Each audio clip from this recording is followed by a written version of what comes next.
Según los psiquiatras de la Organización Mundial de la Salud, 450 millones de personas en el mundo tienen un trastorno mental.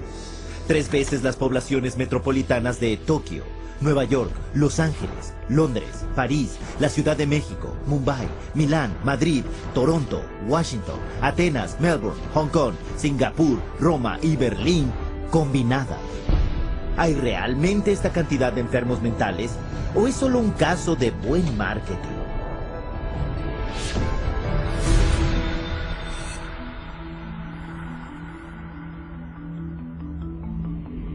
A principios del 99, Estados Unidos se enfrentó a una nueva epidemia aterradora. Te sonrojas, sudas, tiemblas, te resulta difícil respirar, decían los pósters. Con el eslogan, imagina ser alérgico a la gente. La enfermedad era el trastorno de ansiedad social, TAS o SAD en inglés, y se afirmaba que afectaba al 13,3% de la población americana. Y para saber más, se instruía a los lectores a contactar con un grupo, la Coalición del Trastorno de Ansiedad Social. Lo que al público no se le dijo era que tanto la coalición como la campaña las había creado una agencia de relaciones públicas y era financiada por una empresa farmacéutica. Más tarde ese año, con la campaña haciendo consciente a millones de personas conscientes de este mal, previamente desconocido, el Paxil se convirtió en la primera droga aprobada por la FDA para el trastorno de ansiedad social.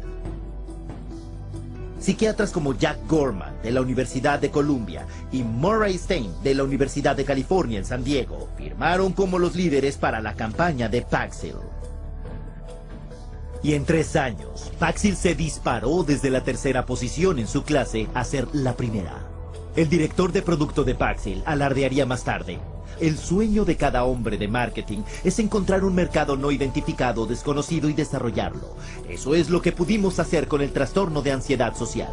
La competición del Paxil se fijó en esto. Ese mismo año, Pfizer consiguió la aprobación de la FDA para vender su antidepresivo Zoloft para el tratamiento del trastorno del estrés postraumático. Contrataron también una firma de relaciones públicas para crear su propio grupo de líderes psiquiátricos y les pagaron para difundir sus noticias sobre el trastorno. Esta campaña afirmaría que 1 de cada 13 personas desarrollaba este trastorno en su vida. Y esto incluía a quien viera un acto de violencia, un desastre natural o un evento angustioso. Y como con Paxil, las ventas del Zoloft subieron por las nubes. For the psychiatric drugs, the goal is to have as many people on them as possible. So the way to do that is to convince normal people that they have some defect or mental disease or condition that requires treatment. So I mean that's the way they do it. They hire these big marketing companies that come up with these campaigns. We're going to tell you about your disease so that you can lead a happier, healthier life. Oh, and by the way, we have a drug too that helps to treat this disease. Esta práctica de vender la enfermedad se conoce como la compraventa de la enfermedad, una expresión que definió el periodista Lynn Payer como intentar convencer a gente que está esencialmente bien de que están enfermos, o gente ligeramente enferma de que están muy enfermos. En Madison Avenue, la compraventa de la enfermedad se logra con una estrategia de clasificar la condición, donde la enfermedad mental se vende igual que los coches, la cerveza o el detergente de ropa. Y de acuerdo con el mayor gurú de Nueva York, Vince Parry, no hay una categoría terapéutica que acepte mejor la clasificación que el campo de la ansiedad y la depresión, donde la enfermedad raramente se basa en síntomas mensurables y por lo tanto abierta a la definición conceptual. Parry sugiere entonces a los ejecutivos 3 estrategias principales para lo que él llamó el fomento de la creación de enfermedades psiquiátricas. La primera es elevar la importancia de una condición o hacer que el público crea que un problema es mucho peor y mucho más extendido de lo que realmente es. Antes de la introducción de los antidepresivos SSRI, la depresión se consideraba, incluso para los psiquiatras, que afectaba a solo 100 de cada millón de personas. Desde entonces, las estimaciones han subido a tanto como 100,000 por 1,000,000. Un aumento de 1000 veces. El resultado es que más o menos el 10% de los americanos, unas 27 millones de personas, toma antidepresivos hoy en día, el doble que en 1996. Very good marketing. That all, expressions of human emotion, deep sadness and fear and anger and whatever else they happen to be, are now classified as, a major problem, a psychiatric problem, a psychological problem that needs to be dealt with drugs. Otra enfermedad psiquiátrica, el trastorno bipolar, se consideraba raro, afectando solo a una décima parte del 1% cuando se introdujo en el DSM-3. Hoy se afirma que un 10% de la población, 100 veces el número original, tiene esa condición. El trastorno bipolar pediátrico no estaba enumerado siquiera en el DSM cuando el psiquiatra de Harvard, Dr. Joseph Biederman, empezó a publicar estudios afirmando que los cambios de ánimo en los niños no eran comportamientos normales, sino que en realidad eran enfermedades mentales. La campaña de ventas de la enfermedad de Biederman funcionó. Solo en la última década, el índice de niños con bipolar ha subido un 4000%. Pero lo que no se le dijo a los padres era que 25 empresas farmacéuticas distintas habían garantizado el trabajo de Biederman. La extensión de su influencia no se reveló hasta que una investigación del Senado en 2008 expuso a Biederman por no informar de más de $1.600.000 en ingreso farmacéutico. Pero estas revelaciones no tuvieron efecto en la psiquiatría. El bipolar pediátrico sigue siendo aceptado ampliamente en la comunidad psiquiátrica. These labels are being applied to younger and younger children, which I think is really, a sad case. I'm sure I agree with any of those labels to begin with, but let alone for them to be applied universally to young kids. This idea that childhood itself is a psychiatric disease is simply based off some completely unsubstantiated idea that got printed in the psychiatric manual, and there's no science behind it whatsoever. La venta de la enfermedad, estrategia número 2, redefinir una condición existente. Esta táctica toma un estado de ánimo normal y lo redefine como una enfermedad psiquiátrica que ahora tiene que tratarse con drogas. Ejemplo, la tristeza invernal. Una condición mental común relacionada con la falta de sol en los meses de invierno, pero redefinida por los psiquiatras como el trastorno afectivo estacional, una enfermedad psiquiátrica que requiere tratamiento psiquiátrico. Otro ejemplo, consideremos el cambio de emociones en la menstruación de la mujer, creada por los psiquiatras como trastorno disfórico premenstrual. Una enfermedad mental descubierta no en el laboratorio, sino en el departamento de marketing del fabricante de drogas Eli Lilly. When Prozac patent came up, they realized they needed to come up with some sort of new to keep the money rolling in, and they came up with a new disorder. They just made it out of thin air. The premenstrual dysphoric disorder, the PMDD, and then the new wonder drug, which was Serafem, which if you look at Serafem on the back of the label, it just says, this is Prozac.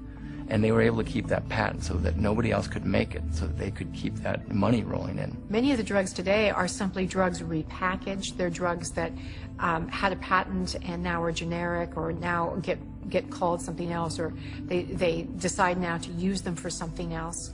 Estrategia número 3 para la venta de enfermedad. Crear una condición nueva para una necesidad del mercado no satisfecha. Ejemplo, trastorno de ir de compras compulsivo, promocionado por el psiquiatra Dr. Jack Gorman. En sus apariciones ante el público, se citaba un estudio reciente que afirmaba que hasta 20 millones de americanos, 90% de ellos mujeres, podía tener el problema. Lo que no reveló era que el estudio fue financiado por los laboratorios Forest, fabricantes del antidepresivo Celexa, y que él era un asesor pagado para por lo menos 13 firmas farmacéuticas, incluyendo Forest. La mayoría de los consumidores no ha oído hablar del concepto del marketing de la enfermedad para sacar beneficio, pero para los que están en la publicidad y los fármacos es bien conocido.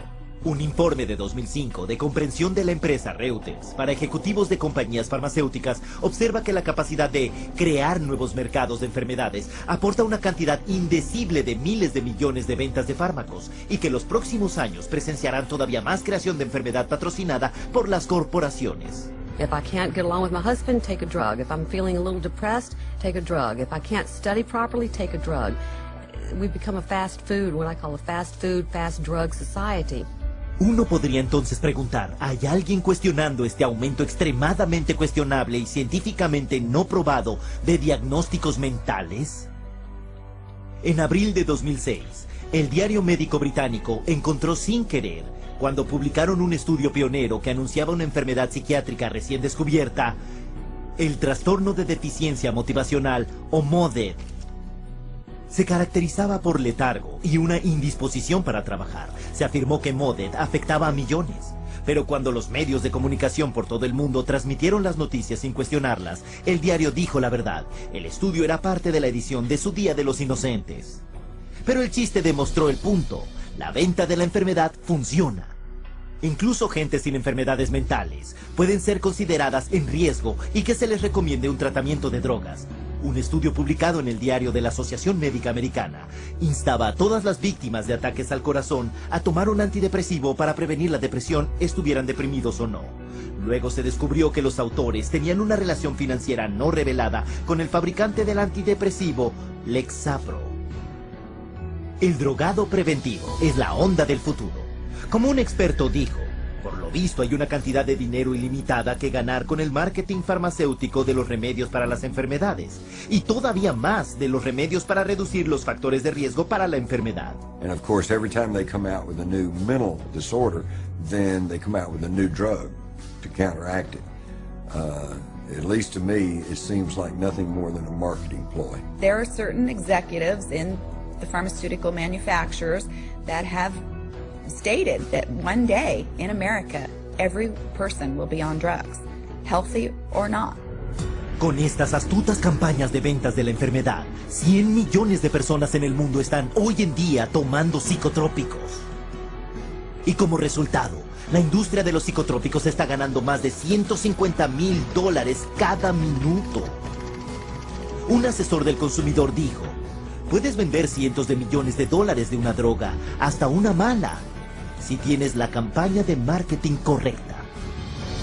Lo que nos lleva a nuestra siguiente pregunta. Ahora que las campañas de comercialización de la enfermedad crean la ilusión de enfermedad mental generalizada, ¿qué tan seguras son las drogas que los psiquiatras recetan para tratarla?